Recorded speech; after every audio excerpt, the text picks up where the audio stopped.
이제 함께 하나님의 말씀을 보겠습니다. 오늘 말씀은 누가복음 21장 5절에서 19절까지입니다.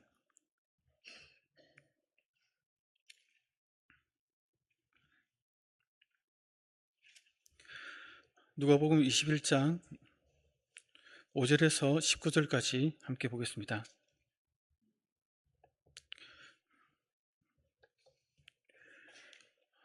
교독하겠습니다. 제가 먼저 읽겠습니다. 어떤 사람들이 성전을 가리켜 그 아름다운 돌과 현물로 꾸민 것을 말하며 예수께서 이르시되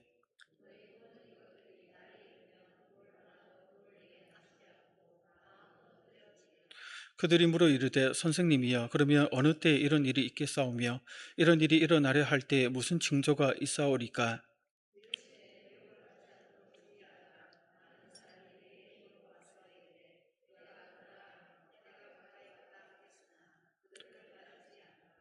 난리와 소요의 소문을 들을 때에 두려워하지 말라. 이 일이 먼저 있어야 하되 끝은 곧 되지 아니하리라.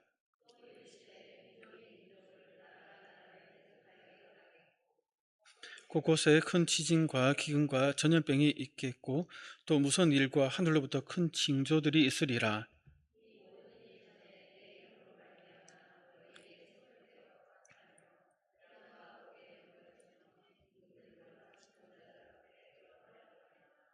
이 일이 도리어 너희에게 증거가 되리라.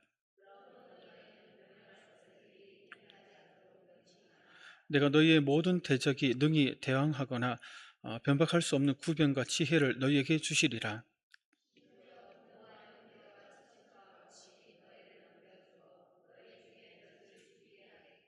또 너희가 내 이름으로 말미암아 모든 사람에게 미움을 받을 것이나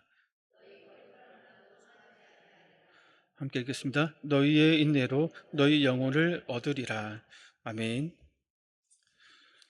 오늘은 미혹과 환란 2라는 제목으로 함께 말씀을 살펴보겠습니다. 우리는 예수님의 마지막 공생의 기간을 살펴보고 있습니다. 앞선 시간에는 예수님이 말씀하신 예루살렘 멸망과 또 관련하여 마지막 대환란과 세상의 종말에 대한 교훈들을 살펴보았습니다. 예수님의 이 교훈은 예수님이 성전에 계실 때의 제자들이 예루살렘 성전의 웅장함을 가리켜 자랑할 때 자랑했던 그 말이 계기가 되었습니다. 예수님은 예루살렘 성전이 돌 위에 돌 하나도 남겨지지 않고 무너질 것이라고 예언하셨습니다. 바로 이 말씀을 들었던 제자들이 예루살렘 성전의 멸망이 언제 있을 것인지 그리고 그 징조가 무엇인지를 물었던 것이죠. 예수님 이 질문에 답하기 전에 우선 8, 9절에서 제자들이 미혹을 당하지 않아야 한다라고 말씀하셨습니다. 많은 거짓 그리스도가 나타나 자신이 그리스도다라고 얘기를 하면서 때가 가까웠다, 재림이 가까웠다 이렇게 유혹할 텐데 그런 유혹에 미혹당하지 말라라고 교훈하셨습니다. 때가 가까이 왔다는 말씀은 예루살렘 성전의 멸망이 주님의 재림과 바로 있기 전에 있다, 그런 말이 아니다, 그렇게 주장할 텐데 그런 주장은 잘못되었다, 재림은 한참 이후에 있을 것이다 라고 얘기하면서 그러한 것들을 받아들이지 말라라고 이렇게 경고하셨습니다. 이러한 내용을 미혹이라는 제목으로 앞 시간에 함께 살펴보았습니다. 이제 오늘은 환란과 관련하여 함께 좀 살펴보려고 합니다. 우리가 살펴보고 있는 예언은 오묘하고도 복합적으로 주신 말씀인데 감난산에서 설교하셨다고 해서 감난산 광화라고도 하기도 하고 재림과 관련돼서 있기 때문에 앞서 말씀드린 것처럼 소계시록이라 이렇게 불리기도 합니다. 이 예언은 오늘 본문에서 예언에 대한 부분들을 당시에 일어날 일들과 또 초림과 재림 사이에 모든 성도가 겪게 될 그 환란에 대한 부분들을 복합적으로 또 다중적으로 한 예언이기 때문에 당시의 상황 속에 있는 내용들을 또 오늘날 우리의 상황 속에서 이 말씀들을 좀 살펴보려고 합니다. 이 감난산 광야는 마태복음 24장, 25장 또 마가복음 13장과 병행을 이루기 때문에 그 병행 문단과 관련해서 함께 좀 풀어보고자 합니다. 앞 시간에 미혹과 관련하여 8절까지 살펴봤다면 오늘은 9절부터 19절까지 환란 중심으로 좀 살펴보겠습니다. 오늘 본문도 저번 시간처럼 동일한 관점에서 좀 살펴보려고 합니다. 성도들은 종말이 가까울 때에 어떤 일을 겪게 되고 그러할 때 어떻게 그 시기를 보내야 하는가 하는 관점입니다. 성도 여러분, 주의 재림은 다가올 것인데 그 재림이 가까울수록 우리는 어떤 일을 겪게 될까요? 그리고 어떻게 그 시기를 보내야 할까요? 오늘 말씀은 종말이 가까울수록 환란이 일어나게 되고 동시에 박해와 미움과 백척당하는 일을 겪게 된다 이렇게 얘기합니다. 그러할 때에 믿음으로 하나님께 주신 약속, 보호의 약속을 붙들고 인내해야 된다라고 이렇게 교훈하고 있습니다. 이러한 내용들을 전체 그림을 이해하시고 하나하나 좀 살펴보겠습니다. 먼저 살펴볼 것은 종말이 가까울수록 환란이 일어난다는 것입니다. 구절을 보면 이렇게 얘기를 하고 있죠. 구절 말씀을 함께 보시면 함께 읽겠습니다. 난리와 소요의 소문을 들을 때에 두려워하지 말라. 이 일이 먼저 있어야 하되 끝은 곧 되지 아니하리라. 아멘. 예수님은 성전 파괴와 또 말세, 종말에 나타날 징조는 난리와 소요의 소문으로 먼저 일어난다라고 이렇게 말씀하고 있는 것이죠. 여기서 난리는 전쟁들을 의미합니다. 이 전쟁들은 그 국내에 일어나는 서로 적대 세력과의 다툼, 혹은 또 종교적 신념이 달라서 일어나는 종교전, 또는 사상과 이념의 차이로 벌어지는 그런 전쟁들, 또는 과거에 제국주의가 팽창할 때 일어났던 그런 세계 전쟁들, 이런 역사상 발생했던 모든 전쟁을 가리킵니다. 종말이 가까울수록 이러한 각종 전쟁이 더욱더 빈번하게 발생한다라고 얘기를 하고 있는 것입니다. 거기에다 소요도 일어난다는 것이죠. 소요는 말 그대로 무질서한 상태인데 그게 국가 가운데 일어나면 혁명이 일어나는 것이고 나라가 무너지고 쿠데타가 일어나는 이런 소요가 일어난다는 것입니다. 빈번하게. 예수님은 10절에서도 이를 다시 말씀하시는데 10절을 보면 또 이르시되 민족이 민족을 나라가 나라를 대적하여 일어나겠고 합니다. 그 역시 역사를 통해 일어났고 일어날 모든 전쟁을 말하고 있습니다. 종말이 가까울수록 보다 활발하게 전쟁이 일어난다는 겁니다. 거기에다가 자연재해까지 더해집니다. 11절에서 예수님은 11절 말씀을 함께 보시면 이렇게 얘기하고 있죠. 곳곳에 큰 지진과 기근과 전염병이 있겠고 또 무서운 일과 하늘로부터 큰 징조들이 있으리라 이렇게 얘기하고 있습니다. 땅에서 일어날 징조와 하늘에서 일어날 징조가 있다라고 크게 그 징조를 구분하고 있는데, 땅에서 일어날 징조는 크게 세 가지죠. 지진, 기근, 전염병입니다. 이 세 가지는 종말의 징조로 자주 등장하는 세트 메뉴와 같습니다. 이 세 가지는 때론 인간을 심판하시는 하나님의 형벌로 내려지기도 합니다. 거기에다 하늘의 징조는 무서운 일과 하늘로부터 큰 징조다라고 이렇게 묘사하고 있죠. 무서운 일, 큰 징조로만 표현할 뿐 구체적으로 땅의 징조처럼 지진, 기근, 전염병, 우리가 알 수 있듯이 그러한 구체적인 것으로 묘사하고 있지 않습니다. 그래서 이게 구체적으로 무엇인지 알 수는 없지만 우리가 상상하기도 어렵고 공포를 가져다 주는 천체이변을 가리킨다라고 볼 수 있는 것이죠. 여기서 예수님은 누군가는 이러한 징조들을 소문으로만 듣게 될 것이고 누군가는 직접 그 징조 가운데 겪게 될 것이다 라고 얘기하십니다. 9절에서 일어날 전쟁들과 소요들은 소문으로 듣게 된다 이렇게 표현하고 있죠. 하지만 10절, 11절 일어날 전쟁들과 땅과 하늘의 징조는 직간접적으로 겪게 되는 것을 말씀합니다. 우리 입장에서 보면 지금 우크라이나, 러시아의 전쟁은 우리가 그 현장 가운데 있지 않죠. 하지만 동시대에 일어나지만 우리는 뉴스를 통해서 소문으로만 듣고 있지 않습니까? 또 미국이 이란을 때리기 전에 이란이 한창 제재를 가할 때 그 백성들이 데모를 하고 시위를 했던 그러한 소식들도 우리가 뉴스를 통해서 들었지 않습니까? 그런 것처럼 그러한 일들을 동시대에 있는 성도들이 소식을 통해서 듣는 그러한 위치에 있는 자들도 있다는 겁니다. 반면 당시 초대교회 성도들처럼 유대 전쟁이 일어나서 예루살렘이 함락당하고 멸망하는 그런 전쟁에 직접 그 현장에 혹은 그 나라 안에 있어서 직감정적으로 그러한 전쟁과 기근과 이런 것들을 경험하는 자들도 있다는 겁니다.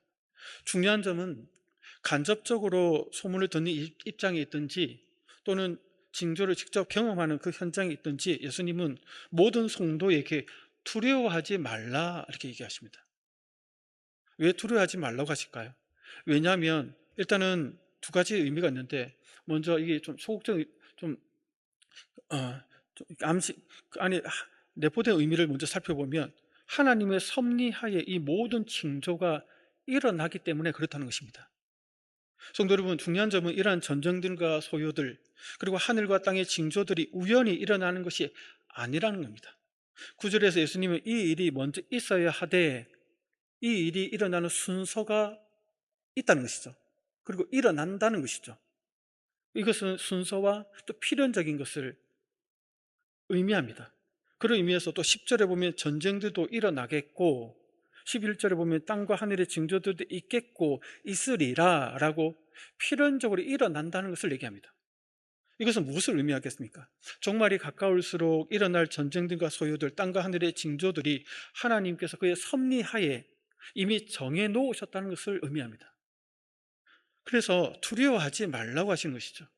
하지만 여기서 오해해서 안 될 점은 하나님을 잘못 오해하면 안 된다는 것이죠. 마치 하나님을 미치광이 파괴의 신으로, 영화에 나오는 그런 파괴의 신으로 생각해서는 안 된다는 것입니다. 하나님께서 인류를 괴롭히기 위해 고통을 주는 그런 원인으로 하나님을 몰아가서는 안 된다는 것입니다. 모든 고통과 파괴와 전쟁과 소외의 원인은 인간이 불순종하여 지은 죄에서부터 기인되었습니다. 땅과 하늘의 징조들도 인간의 범죄로 땅이 저주를 받은 결과입니다. 그게 점점 강화되는 것이죠. 그리고 그 배후에 있던 사탄에 의해 이 모든 것들이 촉발된 것이죠. 하지만 하나님은 그러한 악을, 구속사를 이뤄가는 과정 속에서, 주의 재림을 이뤄가는 그 과정 속에서 그 악을 선하게 사용하기 위해서 전쟁들과 소요들, 그리고 땅과 하늘의 징조들이 일어나도록 허용하시고 그 가운데 섭리할 계획을 가지고 계시다는 것입니다. 그러니 하나님의 주권과 섭리를 믿는 성도들이라면 하나님께서 왜 그렇게 하시나 라고 하나님을 나쁜 분으로 몰아가서는 안 된다는 것입니다. 동시에 그 징조 가운데 그런 소식을 듣던 그 가운데 있다 하더라도 두려워해서는 안 된다는 것이죠. 그리고 또 중요한 점은 그러한 전쟁들과 소요들이 일어난다고 해서 종말이, 주의 재림이 곧바로 찾아오는 것은 아니라는 것입니다. 이걸 이해하는 게 참 중요합니다. 여기서 그래서 두려워하지 말라 이 단어를 좀 살펴보면 자신의 힘으로 통제할 수 없고 제어할 수 없는 어떤 현상에 대해서 인간이 그 앞에 섰을 때 찾아오는 그 주체할 수 없는 두려움을 의미합니다. 내가 통제할 수 없고 내가 어떻게 조절할 수 없는 어떤 상황에 놓이면 인간이 그 앞에 섰을 때 두려워하지 않습니까? 그래서 마음의 평정을 잃고 의지할 곳이 없어진 그러한 심적 상태를 얘기합니다. 두려워하다, 이 단어의 의미가. 비록 앞으로 있게 될 전쟁들과 소유들, 소문들 때문에 땅과 하늘의 징조들이 내가 어떻게 할 수 없는 영역에서 일어난다 할지라도 그것으로 인해서 놀라거나 두려워하지 말라라고 주님은 권면하시죠.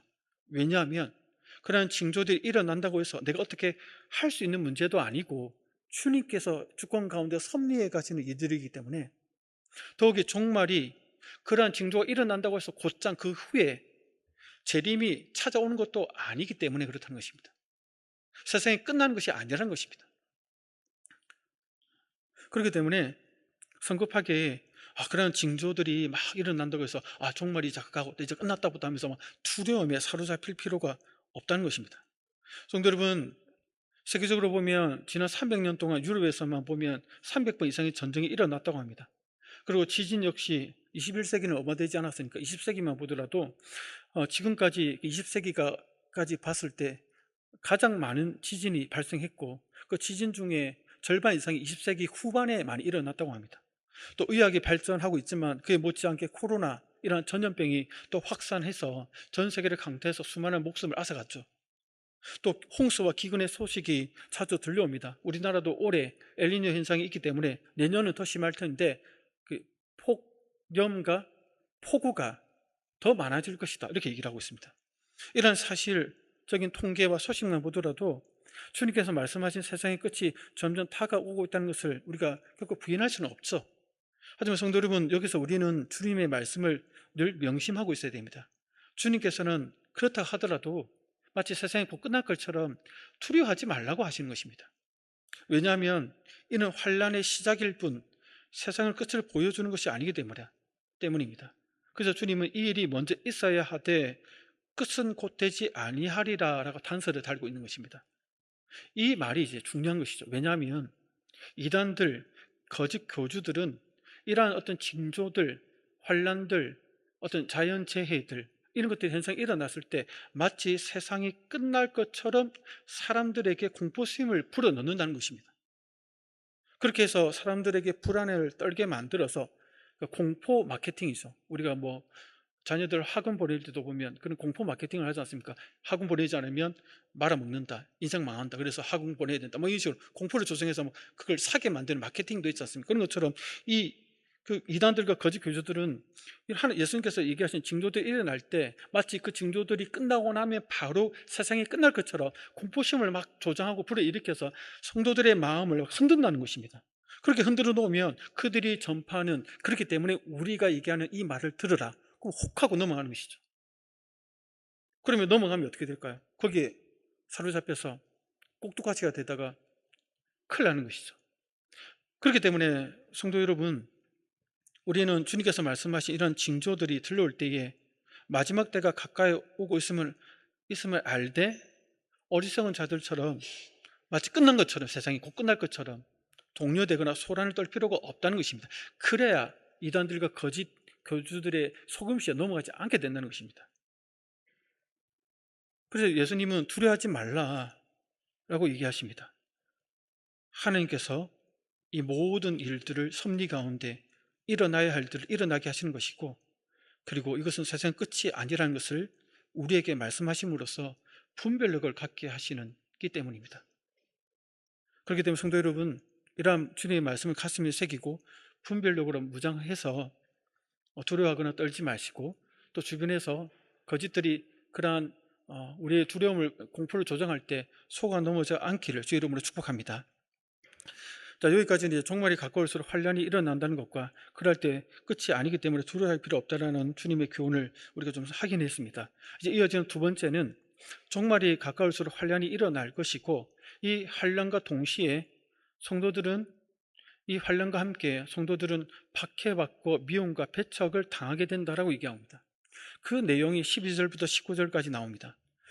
성도들이 받을 종말의 박해는 크게 두 가지로 구분되는데, 첫 번째, 믿음 때문에 박해를 받고 법정에 서게 된다는 것이고, 이는 12절부터 15절까지의 내용입니다. 두 번째는 자신의 가장 친한 사람들로부터 배신을 당하게 된다는 그런 어떤 아픔, 그런 고통을 당하게 된다는 것이죠. 이는 16절부터 19절까지의 내용입니다. 예수님 이러한 박해들이 종말할 때 나타날 징조 중에 하나로 이렇게 말씀하고 계십니다. 예수님이 앞서 거짓 그리스도의 미혹, 전쟁들과 소요의 소문, 민족과 나라 간의 분쟁, 땅과 하늘에 나타날 무서운 징조들을 말씀하셨는데, 이러한 징조들과 함께 전에, 그리고 그 가운데 이는 두 종류의 핍박, 배신과 법정에 서게 되는 이러한 핍박을 징조로서 경험하게 된다라고 얘기합니다. 그래서 본문 12절에 보시면 이 모든 일 전에 내 이름으로 말미암아 너희에게 손을 대어 박해하며 회당과 옥에 넘겨주며 임금들과 집권자들 앞에 끌어가려니와, 이렇게 얘기를 하고 있는 것이죠. 여기 보면 이 모든 일 전에 이렇게 얘기하는데, 전에 얘기하니까 순서상 이러한 배신과 법정에 서는 이 핍박을 먼저 받고 그 다음 환란이 있다라고 우리가 전후 관계를 볼 수도 있겠지만, 동시다발적으로 이 일이 일어난다는 것도 의미하고 있다는 것입니다. 그리고 예수님은 종말의 성도들이 박해를 받게 되는 그 이유도 이어서 설명해 주는데, 바로 그 핵심은 내 이름 때문입니다. 성도들이 받게 되는 박해의 궁극적인 원인은 바로 예수님의 이름 때문인 것이죠. 이 사실을 강조하기 위해서 17절에서도 또 너희가 내 이름으로 말미암아 미움을 받을 것이다 라고 얘기하고 있습니다. 이는 모든 신실한 성도들이 예수님을 믿는다 이유 때문에 사람들에게 그런 박해를 받게 된다라는 그 이유를 밝히고 계신 것이죠. 먼저 첫 번째 박해 내용은 살펴보면 앞서 말씀드렸듯이 믿음 때문에 박해를 받고 법정에 서게 된다는 것입니다. 그래서 12절에서는 내 이름으로 말미암아 너희에게 손을 대어 박해하며 회당과 옥에 넘겨주며 임금들과 집권자들 앞에 끌어가려니와, 이렇게 얘기하시죠. 손을 대어 박해한다는 것은 예수님 십자가를 지시는 과정에서 받은 모진 육체적인 고통을 받는 것처럼 그런 고통을 받게 된다는 의미입니다. 구체적으로 마가복음 13장 9절에서는 매질을 한다 이렇게 얘기합니다. 매질은 채찍질을 얘기하죠. 회당이나 로마인들이 있는 관청에서 이런 채찍질을 행했다는 것입니다. 이런 핍박을 마을 단위의 법정인 회당에서, 또 민족 단위인 법정인 또 공회에서, 그리고 제국 단위인 법정인 임금들과 집권자들 앞에서 받게 된다는 것이죠. 즉 마을과 도시와 민족과 국가 위에 전국적으로 박해가 확산된다는 것을 얘기하고 있습니다. 실제로 초대교회 당시 이러한 박해가 그 회당과 공회와 그리고 또 집권자들 앞에서 또 로마 제국 앞에서 가이사 앞에서 또 법정 앞에 서지 않습니까? 이런 것들이 확장되는 것을 우리가 보게 됩니다. 초대교회 성도들을 보면 많은 박해를 받았죠. 그래서 흩어지기도 하고 야고보 사도는 헤롯의 칼에 의해서 목베임을 당하기도 하고 로마의 황제들 보면 네로 황제, 도미티안, 트라이안, 하이드리안 이런 로마 황제들에 의해서 250여 년 동안 기독교를 그들이 대대적으로 박해했다는 것입니다. 그런데 여기서 역설적인 내용이 나옵니다. 예수님이 이렇게 믿음 때문에 법정에 잡혀가 핍박을 받게 되는 일이 도리어 너희에게 증거가 된다라고 얘기합니다. 즉 성도들이 예수님의 이름으로 당하는 고난이 그 고난 받은 그 자체가 주님 오실 때에 참 그리스도인이라는 증거가 된다고 얘기하고 계십니다. 동시에 복음 증거를 위한 좋은 기회가 된다라고 얘기하고 있습니다. 즉 세상이 성도를 핍박하며 회당과 옥에 넘겨주고 각종 권세자들에게 끌어가는 이 일이 오히려 복음을 증거하는 기회가 된다는 것이죠. 우리는 당시에 초대교회 성도들이 집권자들, 높은 사람들을 만날 수 있는 기회가 있을까요? 그 동네에 그런 사람들을 만날 수 있을까요? 없죠. 그런 사람들을 만나려면 붙잡혀서 법정에 끌려가야 고위 관리들을 만날 수 있죠. 임금들도 만날 수 있고 황제도 만날 수 있는 것이죠. 그 앞에서 자기가 믿는 복음에 대해서 변명해야 되고 변증해야 되겠죠. 그러면서 복음이 그들에게 전파되게 되는 것이죠. 이러한 방식으로 주님께서 그 고난을 허락하셨다는 것입니다. 그들에게도 복음을 듣게 하기 위해서. 즉 세상이 성도를 핍박하고 회당과 옥에 넘겨주고 각종 권세자들에게 끌어가는 이 일이 오히려 복음의 증거가 하는 기회가 된다는 것입니다. 복음 증거를 막기 위해서 방하기 위해서 사탄이 동원한 수단들이 핍박했던 그 법정, 회당, 공회의 수단들이 오히려 더 좋은 기회가 되도록 주님께서 역설적으로 그것을 선하게 사용하셨다는 것입니다. 그렇기 때문에 이때 예수님은 어떻게 해야 하는지를 알려주고 있는 것이죠. 14, 15절을 함께 읽어보겠습니다. 14, 15절 함께 읽겠습니다. 시작. 그러므로 너희는 궁리하지 않도록 명심하라. 내가 너희의 모든 대적이 능히 대항하거나 변박할 수 없는 구변과 지혜를 너희에게 주리라. 아멘. 우선 14절에서 보면 변명할 것을 미리 연구하지 말라라고 얘기를 하죠. 이것도 변명이란 핑계를 댄다라는 의미가 아니라 성도로서 자신을 방어하고 복음을 변증한다는 의미입니다. 그렇게 이 말씀은 만일 너희가 공회나 세상 권세자들 앞에 섰을 때에 어떻게 자신을 변호하고 복음을 증거할 것인지 미리 연구하지 말라는 의미입니다. 물론 이 말씀은 우리에게 아무런 준비도 하지 말라라는 의미가 아닙니다. 성경에도 보면 사도들도 성도의 소망에 관해 세상이 물어올 때에 우리의 소망이 무엇인지에 대해서 답변할 수 있도록 그 내용을 준비해라라고 말씀하고 있죠. 이 말씀은 오히려 스스로 자신을 방어하고 복음을 변증하기 위해 염려하지 말라라는 의미에서, 그래서 하나님은 의지하라는 차원에서 이 말씀을 주고 있다는 것입니다.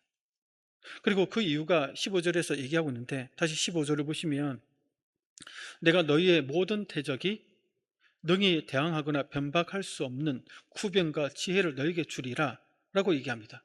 또 이에 근거된 구절을 보면 12장 12절을 보시면 성령이 곧 그때에 너희에게 가르치시리라 이렇게 얘기합니다. 그러니까 아무 생각 없이 서라 이 말이 아니라 함께 하시는 성령께서 그 법정 앞에서 무엇을 말해야 될지 가르쳐 주시기 때문에 너무 지나치게 내가 무슨 말을 해야 될까, 무슨 말을 해야 될까 염려하지 말라는 것입니다.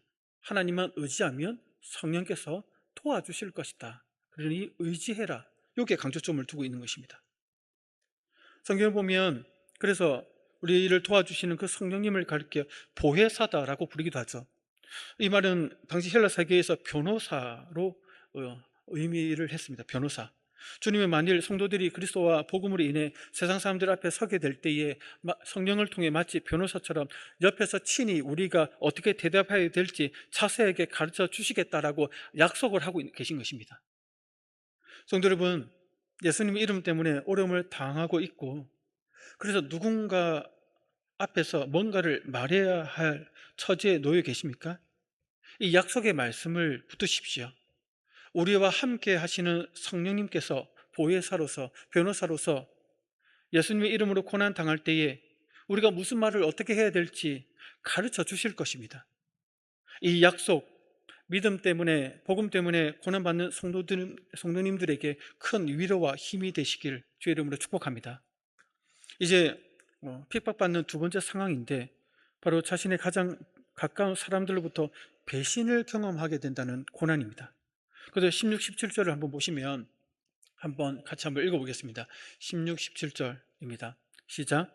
심지어 부모와 아버지 너희를 넘겨주어 너희 중에 몇을 죽이 하겠고 또 너희가 내 이름으로 말미암아 모든 사람에게 미움을 받을 것이나. 아멘.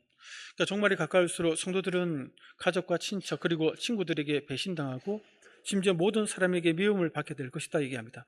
이러한 내용의 말씀은 예수님이 이전에 이미 가르치셨고 또 구약 또 미가의 예언에도 보면 이러한 말세의 종말의 징조로 이러한 일들이 일어난다라고 얘기를 하고 있습니다. 일반적으로 생각해 보면 핍박 중에 누구보다 진심으로 사랑하고 서로를 지켜야 될 대상이 가족이죠.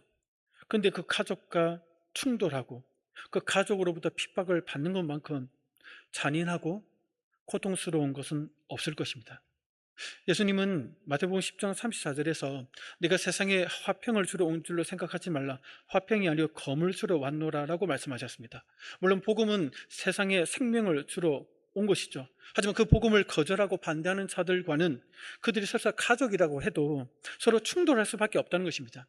종말이 가까울수록 이러한 충돌이 심화되어서 믿지 않는 가족들이 믿는 가족을 고발하여 죽음에까지 이르게 하는 일들이 있게 된다는 것입니다. 물론 우리 한국 상에서는 그런 일들이 일어나기가 쉽지 않겠죠. 제가 중국에 있을 때 20년 전에 중국 선교사로 계셨던 한국 선교사님의 그 간증 테이프를 들은 적이 있었는데, 이제 중국 현지에서 이제 그 가스 테이프를 이제 들었는데 그 내용이 어떤 내용이냐면, 이제 한창 문화혁명 때 그 지식분자와 기독인들을 핍박할 때에 그 초등학교 다니는 그 아이들에게 학교에서 선생님이 공산주의 사상을 가르치면서 만약에 그 부모님이라도 기독교 신앙이라든가 이런 거 가지고 있으면 고발해라, 신고해라라고 가르쳤습니다. 그러다 보니까 그 학급에서 어떤 친구가 부모에 대해서, 친척에 대해서 고발을 하니 이런저런 잘못을 고발하니까 선생님한테 칭찬을 받는 겁니다. 그중에 어떤 한 학생이 자기도 선생님한테 칭찬을 받고 싶어서 부모님에 대해서 고발을 한 것이죠. 가만히 보니까 부모님이 몰래 숨어서 뭔가 기도를 하는 것 같고 뭔가 예배를 하는 것처럼 보였던 것입니다. 그래서 자기는 어린 마음에 부모님이 기도를 한다, 이런 식으로 선생님한테 일러 바친 것이죠. 그런데 이제 공안이 닫혀서 자기가 있는데 부모님을 잡아서 가는 것이죠. 그때 부모님이 그들에게 잡혀 나갈 때 자기를 바라보면서 그 선교사님이 이 얘기를 하는 사람은 그 당사자, 선교사님 그 당사자한테 들은 얘기를 합니다. 이 고발했던 아이가 이제 어른이 되어서 한 얘기를 선교사님 듣고 그걸 카세테이프로 들은 내용인데, 그래서 그 자기가 이제 어릴 때 부모님이 그 사람에게 잡혀 나갈 때 부모님이 자기를 돌아보면서 그 슬픈 눈빛으로 자기를 쳐다보고는 잡혀갔다 합니다. 그 이후로는 부모님 못 봤다는 것이죠. 죽었겠죠. 잡혀가 핍박당해가지고 맞아 죽었거나 했겠죠. 문화혁명 시기 때니까. 그러면서 자기가 이제 고아처럼 친척 집에 이제 보내줘서 자랐죠. 그러한 일들이 중국에서 몇십 년 전에 이제 일어났습니다. 북한에도 일어나고 있고 지금 현실에서도 그런 일들이 일어난다는 것이죠. 그래서 가장 가까운 가족에서 출발해서 형제, 친척, 그리고 친구에까지 확장되죠. 그리고 심지어 모든 사람에게 미움을 받는 존재가 된다. 내가 예수 믿는다 이유로 동네, 마을 사람들에게 미움의 대상이 되는 것이죠. 저희 저희 아내, 저희 이제 장인이죠. 중국에서 이제 가정교회를 하고 있는데, 저희 장인 얘기를 들어보니까 문화혁명 때 저희 장인이, 할아버지는 지식분자고 할머니는 예수 믿는 예수쟁이니까 할아버지 할머니가 이제 핍박을 많이 당했습니다. 문화혁명 때. 그 장인도 이제 그 지식분자 기독교 집안의 아이다 해가지고 문화혁명 때 학교를 안 보내고 그 마을에서 가장 허드렛 일, 그 똥지게, 옛날에 그 지게를 양쪽에 메고, 지게인데 양쪽에 이렇게 그 똥통을 딱 메고 마을의 그 화장실에 똥을 퍼서 버리는 그 가장 허드렛 일을 강제적으로 이제 할 수밖에 없는 상황이 있었던, 그걸 했다는 겁니다. 그걸 하고 나가다 보면 사람들이 막 욕하고 막 저주하고, 또 때로는 또 잡혀 나가서 목에 자아 비판 목걸이 달고 간판 달고 자아 비판 당하고, 뭐 그런 일들을 그 장인이 어릴 때 당했다는 것을 제 아내가 얘기를 해주더라고요. 그러고 보면 그 마을 전체 사람들에게 미움을 받는 것이죠. 그러다 지금은 이제 그 할머니와 그 장인의 전도를 위해서 그 마을에 핍박했던 사람들이, 많은 분들이 이제 수백 명이 예수를 믿고 교회에 이제 등록된 성도가 돼서 변화되긴 했는데, 그런 시기들이 있다는 것이죠. 실제로 이 모든 일들이 이제 예수님의 이름 때문에 이런 고통을 당하게 된다는 것입니다. 그렇다면 그러한 시기를 어떻게 보내야 될까요? 주님은 그러한 시기에 있는 성도들에게 약속을 주시고 그 약속을 붙들고 믿음으로 인내하라라고 말씀하십니다. 네. 그 약속은 18, 19절에 이렇게 있는데, 우리 보면 18, 19절 함께 볼까요? 함께 읽겠습니다. 시작. 너희 머리털 하나도 상하지 아니하리라. 너희의 인내로 너희 영혼을 얻으리라. 아멘. 머리도 하나도 상하지 않게 한다라고 약속하시죠. 이 표현은 하나님의 보호하심의 그 완벽함을 강조할 때 사용된 성경의 그 관용적 표현입니다. 예수님의 이름을 믿는 자들에게 완전한 보호를 약속한다라는 것이죠. 하지만 이 약속을 표면적으로만 보면 이 약속은 앞서 살펴본 내용들과 모순처럼 보이죠. 실컷 핍박받고 있고 실컷 고통당하고 있는데 무슨 보호를 해준다는가, 이렇게 볼 수 있다는 것이죠. 예수님을 믿는 자는 법정에 끌려가고 형제와 가족들에게 버림당하고 배신당하고 미움받게 되죠. 그런 상황에서 보호를 해준다? 그럼 처음부터 그런 일을 안 당하게 해야 보호해 주시는 건 아닐까라고 생각한다는 것이죠. 그래서 이 완벽한 보호라는 이 의미는 영적인 의미로 볼 수 있다는 것이죠. 영혼 구원과 관련이 있다는 것입니다.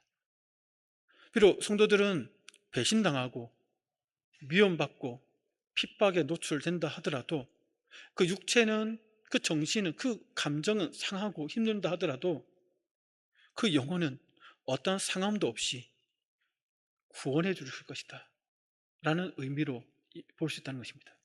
그렇기 때문에 이 약속을 붙들고, 하나님의 보호하심을 붙들고 핍박 가운데 배교하지 않고 무너지지 않고 도망가지 않고 끝까지 인내하면 영혼을 얻으리라, 구원을 받으리라, 끝까지 견디어 구원을 얻으리라 라고 이렇게 말씀을 하고 있다는 것입니다.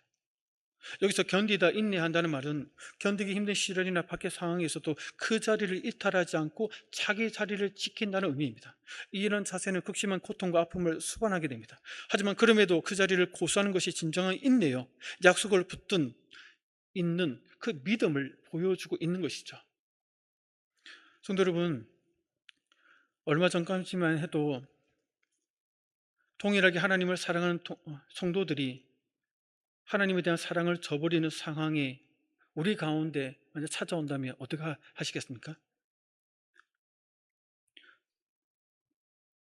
대다수의 내 주변에 있는 사람들이 내가 예수를 믿는다 이유로 나를 미워하고 핍박하고 가장 허드렛 일을 시키고 나를 저주하고 있다면, 그런 상황 속에서 우리는 어떻게 할 수 있을까요?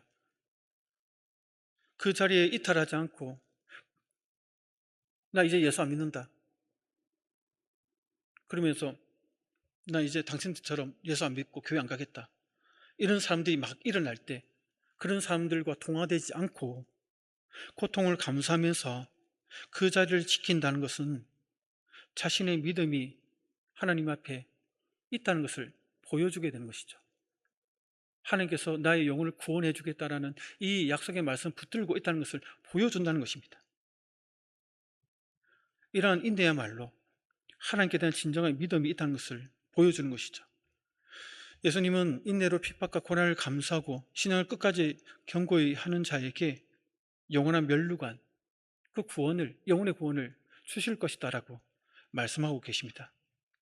성도 여러분, 오늘 말씀을 들으면서 여러분 자신을 좀 돌아보시기 바랍니다. 지금 한국 교회 안에서 어떻게 보면 이러한 제가 예를 들었던 저희 장인이 겪었던 물리적인 그런 핍박들, 또 과거 카세트 테이프로 들었던 그런 어떤 가족의 어떤 배신들, 또 동시대에 또 북한에서 겪는 성도들의 그 고통들, 이슬람권과 공산권에서 당하는 성도들의 핍박들, 동시대에 일어나고 있죠. 이러한 일들이. 그런 핍박이 한국 교회는 없죠. 어떻게 보면 정말 좋은 환경 속에서 우리는 신앙생활을 하고 있습니다. 그래서 내가 믿음이 있고 믿음이 좋고 뭐든지 하나님 위해서 끝까지 헌신 봉사할 수 있을 거라고 우리는 평소에 생각을 합니다.